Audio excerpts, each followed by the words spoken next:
পশ্চিম এশিয়ার রণাঙ্গন এখন এক জ্বলন্ত আগ্নেয়গিরি, যার উত্তাপ ছড়িয়ে পড়েছে বিশ্বজুড়ে। গত এক সপ্তাহে প্রায় ৫,০০০ মার্কিন সেনার উপস্থিতি এবং নতুন করে আরও ১০,০০০ সৈন্য পাঠানোর তোড়জোড় ইঙ্গিত দিচ্ছে ইরানের সাথে আমেরিকার এই সংঘাত আর কেবল আকাশপথে সীমাবদ্ধ নেই। ডোনাল্ড ট্রাম্পের সেই চিরস্থায়ী যুদ্ধ বন্ধের প্রতিশ্রুতি কি তবে ধুলোয় মিশে গেল? ৫০,০০০-এরও বেশি সৈন্যের পদভারে এখন প্রকম্পিত পারস্য উপসাগরের তীর। যুক্তরাষ্ট্রের সামরিক শক্তির এই অভাবনীয় সমাবেশ ২০০৩ সালের ইরাক আক্রমণের স্মৃতি মনে করিয়ে দিচ্ছে। ওয়াশিংটনের কৌশলবিদরা বলছেন, এই পদাতিক বাহিনীর সক্রিয়তা কেবল একটি মহড়া নয়, বরং এক ভয়াবহ স্থল অভিযানের আগাম সংকেত।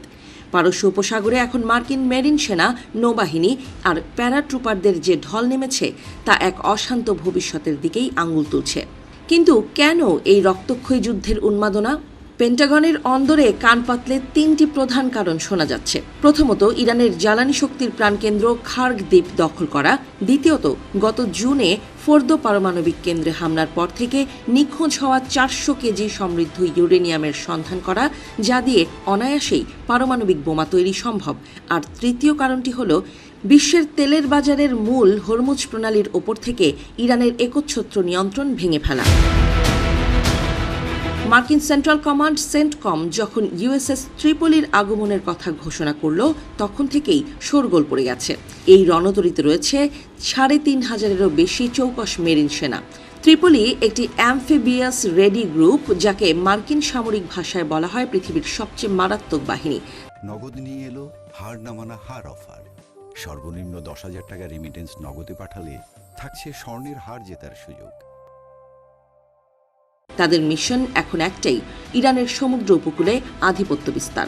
এদিকে আকাশ থেকেও ঝাঁপিয়ে পড়ার প্রস্তুতি সম্পন্ন। ২৪শে মার্চ থেকে ৮২তম এয়ারবোর্ন ডিভিশনের প্রায় ২,০০০ প্যারাট্রুপারকে জরুরি ভিত্তিতে পাঠানো হয়েছে এই থিয়েটারে।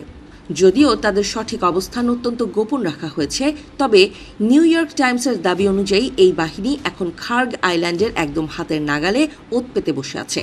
রণকৌশলে একে বলা হচ্ছে স্ট্রাইকিং ডিস্টেন্স, যেখান থেকে যে কোনো মুহূর্তে ঝাঁপিয়ে পড়া সম্ভব। তবে মার্কিন নৌবাহিনীর জন্য একটি বড় ধাক্কা হয়ে এসেছে তাদের গর্বের রণতরী জেরাল্ড আর ফোর্ডের নিষ্ক্রিয়তা।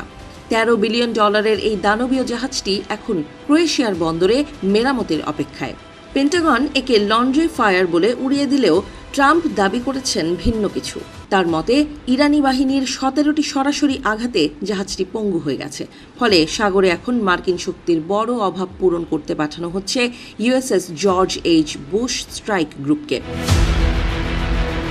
কাতার, কুয়েত, ইরাক আর জর্ডানের মার্কিন ঘাঁটিগুলো এখন কার্যত যুদ্ধকালীন তৎপরতায় টকবক করে ফুটছে। কাতারের আল উদেইদ ঘাঁটিতে ১১,০০০ সৈন্য আর B-52 বোমারু বিমানগুলো যে কোনো সময় আকাশে ডানা মেলার অপেক্ষায়।